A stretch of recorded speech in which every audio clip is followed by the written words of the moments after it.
اچھا علی بھائی، اسلام میں سلام کا کافی کہا گیا، تو سلام اور مصافحے کا آپس میں کیا تعلق ہے؟ اور مصافحہ ایک ہاتھ سے ہے، دو ہاتھ سے ہے؟ جس طرح ہم اکثر دیکھتے ہیں کہ اگر دو ہاتھوں سے نہیں کیا تو وہ جی گستاخی ہے، یا سنت کے مطابق، حدیث کے مطابق کیا ہے؟ دیکھیں، سنت کے مطابق تو سلام زبان سے کہہ لینا کافی ہے. ٹھیک ہے. مصافحہ، معانقہ، دست بوسی، یہ سب ایکسٹرا چیزیں ہیں، جائز ہیں. ٹھیک ہے. اپنی حدود اور قیود کے اندر. ٹھیک ہے. لیکن جو اصل ہے نا وہ السلام علیکم کہنا ہے. ٹھیک ہے. یا السلام علیکم ورحمۃ اللہ. وہ ابو داؤد میں حدیث ہے کہ جو السلام علیکم کہتا ہے تو تم ایک لفظ ایڈ کر کے اسے جواب دو، پروٹوکول. ٹھیک ہے. بخاری مسلم میں حدیث موجود ہے کہ آدم علیہ السلام کو جب پیدا کیا گیا تو اللہ تعالیٰ نے انہیں یہ سکھایا کہ تم فرشتوں کو جا کے السلام علیکم کہو، تو وہ جو جواب دیں گے نا وہی تمہاری اولاد میں ٹرانسفر ہوگا. تو یہ اس طریقے سے چلا ہے.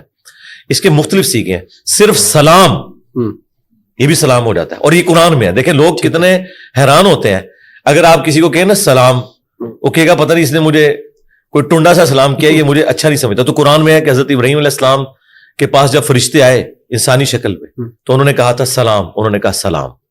سلام، السلام علیکم، السلام علیکم ورحمۃ اللہ، السلام علیکم ورحمۃ اللہ وبرکاتہ. یہ آپ سارے الفاظ استعمال کر سکتے ہیں. تو یہ بیسیکلی دعا ہے، اور اس دعا کی برکت آپ دیکھیں، نبی علیہ السلام نے فرمایا کہ میں تمہیں ایک ایسی چیز سکھاتا ہوں کہ جس سے تم آپس میں باہمی محبت میں بن جاؤ گے، اور وہ یہ ہے کہ سلام کو عام کرو. اور اس کی برکت یہ ہے کہ آپ جب کسی کو سلام کرتے ہیں نا تو ایک دوسرے کے ساتھ آپ فیملیئر ہو جاتے ہیں، ایک ڈر کا رشتہ ختم ہو جاتا ہے. آپ اندھیری رات میں جا رہے ہیں، سامنے سے کوئی بڑے قد بد والا بندہ آتا ہے اور 3-4 بندے اس کے ساتھ ہیں، وہ چور بھی ہو سکتا ہے، کوئی اور بھی ہو سکتا ہے، لیکن اگر وہ چلتے ہوئے دور سے یہ السلام علیکم تو آپ کا سارا کا سارا اپنائیت سے فیل ہونے لگے، اپنائیت فیل ہو. بالکل. اس لیے، اور دیکھیں یہ چیز ادھر نہیں، قرآن میں ہے کہ جنتی بھی ایک دوسرے کو سلام سلام کہیں گے. اللہ تعالیٰ بھی جنتیوں پر سلامتی بھیجے گا، اور یہ اللہ تعالیٰ کا نام بھی ہے سلام. ٹھیک ہے. اللہم انت السلام منک السلام تبارک یا ذا الجلال والاکرام. یہ مسلم شریف میں حدیث ہے. نبی علیہ السلام فرض نماز کے بعد جب تک یہ دعا نہیں پڑھتے تھے نا، آپ قبلہ رخ سے اپنا رخ انور پبلک کی طرف نہیں کرتے تھے، یہ دعا پڑھا کرتے تھے.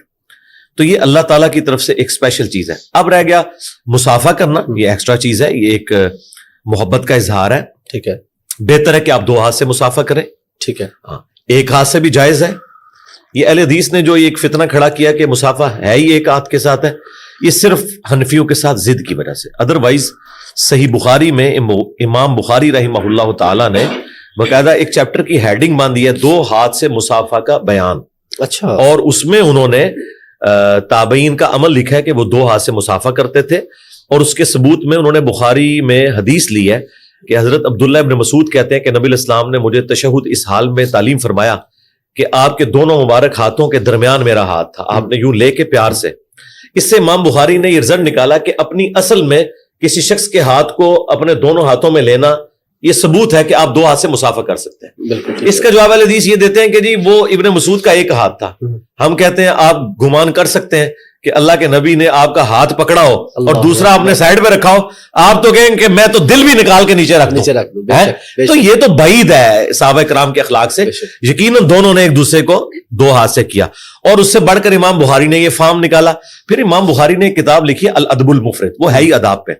اس میں صحیح سند کے ساتھ یہ حدیث ہے. شیخ البانی، شیخ زبیر زئی جو اہل حدیث کے ہاں ایک بڑے محققین ہیں، دونوں نے اس کی صحت کو صحیح کہا کہ سلمہ ابن اکوا کو 2 تابعین ملنے کے لیے گئے، تو انہوں نے اپنے 2 ہاتھ یوں ان کے سامنے نا گفتگو کے دوران ہی نا کوئی بات آئی تو انہوں نے کہا یہ ہے میرے وہ 2 ہاتھ جن سے میں نے نبی علیہ السلام کے ساتھ مصافحہ اور آپ کے ہاتھ پہ بیعت کی. تو وہ تابعین ایک دم کھڑے ہو گئے، یعنی وہ تو ان کے ہوش ہی اڑ گئے نا، کہ یعنی وہ جس طریقے سے اظہار کرتے انہوں نے ان کے ہاتھ کو پکڑا اور چوما. یہ اصل ہے کہ آپ کسی بزرگ کے ہاتھ کو چوم سکتے ہیں جو اپنی عبادت نہ کرواتا ہو. ٹھیک ہے. کوئی بڑا ہو، آپ کا ٹیچر ہو، آپ کی والدہ ہیں، آپ کے والد ہیں، لیکن اس میں آپ نے حد رکوع نہیں جھکنا، آپ نے اس کے ہاتھ کو بلند کرنا ہے. آپ دیکھیں غامدی صاحب سے میری 2020 میں ملاقات ہوئی تو وہ میری ایک ویڈیو کافی ایک تصویر وائرل ہوئی، اس پہ کچھ علماء نے بھی کہا کہ دیکھو جی کس بندے کے ہاتھ یہ چوم رہا ہے.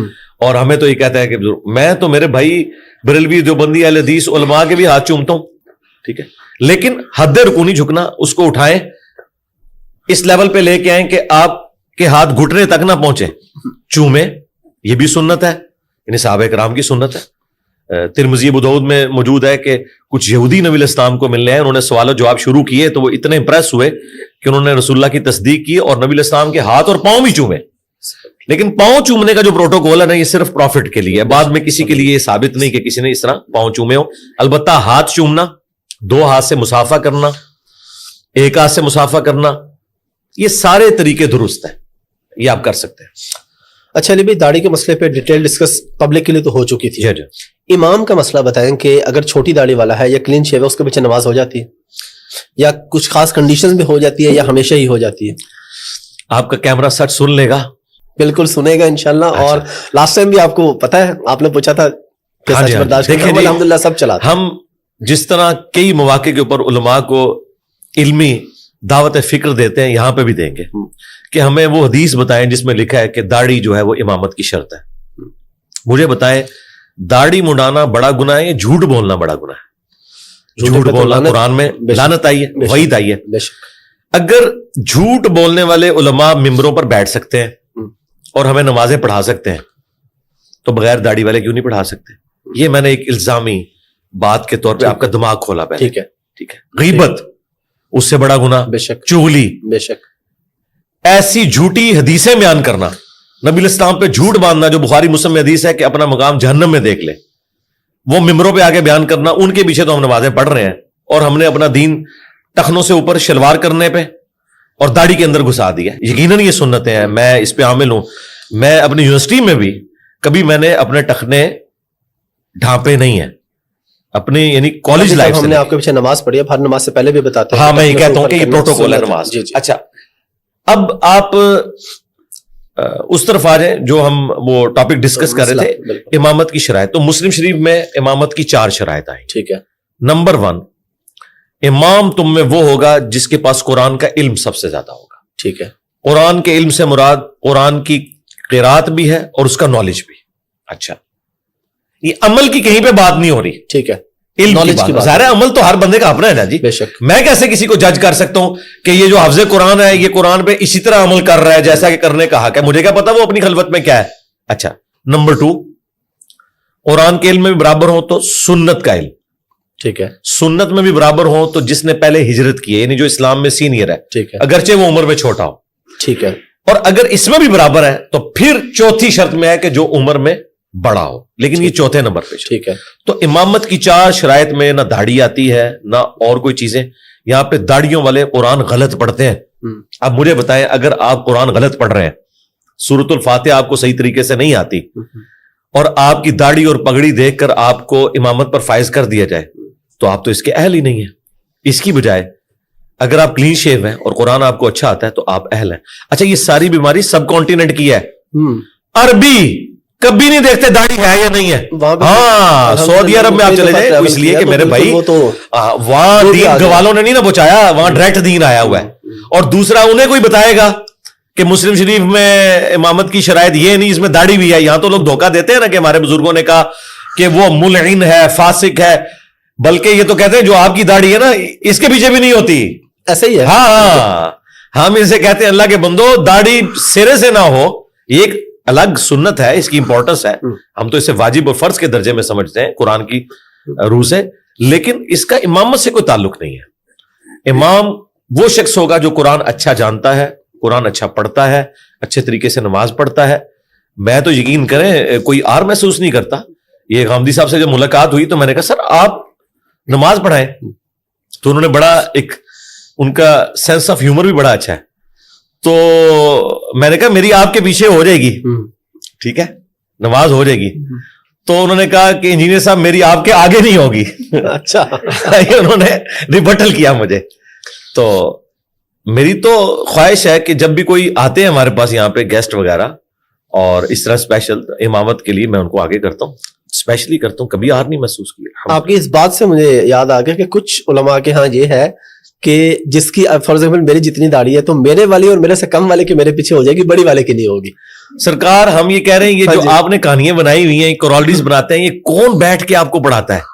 کہیں لکھی تو ہونی چاہیے نا, یہ لکھی ہوں گی ان کے بزرگوں کی کتابوں میں. اور بھائی ہم تو آپ کے بزرگوں سے تو اختلاف رکھتے ہیں کہ انہوں نے دین میں خود سے چیزیں داخل کی ہیں. دیکھیں دین وہ شخص بتائے گا جو ہمارا امام ہے, محمد رسول اللہ صلی اللہ علیہ وسلم, اور وہ قیامت تک کے لیے ہمارے امام ہے. بے شک ٹھیک ہے جدید سائنٹیفک فیکٹس میں وقت کے ساتھ ساتھ چیزیں ایکسپلور ہوتی ہیں, لیکن دین کے جو مسائل ہیں وہ تو فریز ہیں نبی الاسلام کی ہمارے زندگی میں. دین مکمل ہو گیا. اماموں نے بھی جو کنٹریبیوشن کی وہ جدید مسائل میں جو آج ابسلیٹ ہے. آج کے میجورٹی ہماری جو چیزیں ہیں وہ امام حنیفہ, امام شافعی, احمد بن حنبل, امام مالک کو پتہ ہی نہیں تھی. مثلا ویڈیو کیمرے کا مسئلہ, جی جی, انتقال خون کا مسئلہ, اعضاء کی پیوند کاری کا مسئلہ یعنی بلڈ ڈونیشن اور آرگن ڈونیشن, قطبین پہ نماز کا مسئلہ. ایک بندے نے اگلے دن ہم سے سوال کیا کہ جی چاند پہ جائیں تو کس طرح منہ کر کے نماز پڑھیں, قبلہ کہاں ہوگا؟ میں نے کہا بڑا آسان ہے, اتنی دور زمین ہے اتنی سی, تو زمین کی طرف منہ کرو آپ کا قبلے کی طرف منہ ہو جائے گا. اتنے لانگ ڈسٹینس میں مسئلہ حل. قطبین پہ نماز کیسی ہوگی؟ مسلم میں حدیث ہے جب دجال آئے گا تو پہلا دن 1 سال کا ہوگا, دوسرا 1 مہینے کا, تیسرا 1 ہفتے کا, اور اس کے بعد نارمل. تو صحابہ نے کہا کہ ہم اپنی نمازوں کا کیا کریں گے؟ آپ نے فرمایا اندازہ مقرر کر لینا. اس وقت تو صحابہ کو نہیں پتا ہوگا, لیکن آج جائیں آپ نارتھ پہ, ساؤتھ پول کے اوپر باقاعدہ کلاکس کے ساتھ 24 گھنٹے بنے ہوئے ہیں. جی جی بالکل. ہاں سورج نکلا ہوا ہے, آپ عشاء کی نماز پڑھ رہے ہیں. ہاں سورج نکلا ہوا ہے, آپ فجر کی نماز پڑھ رہے ہیں. سورج غروب ہے اور آپ ظہر کی نماز پڑھ رہے ہیں. تو یہ دیکھیں نا اللہ تعالیٰ نے حالات و واقعات فیوریبل کر دیے الحمدللہ.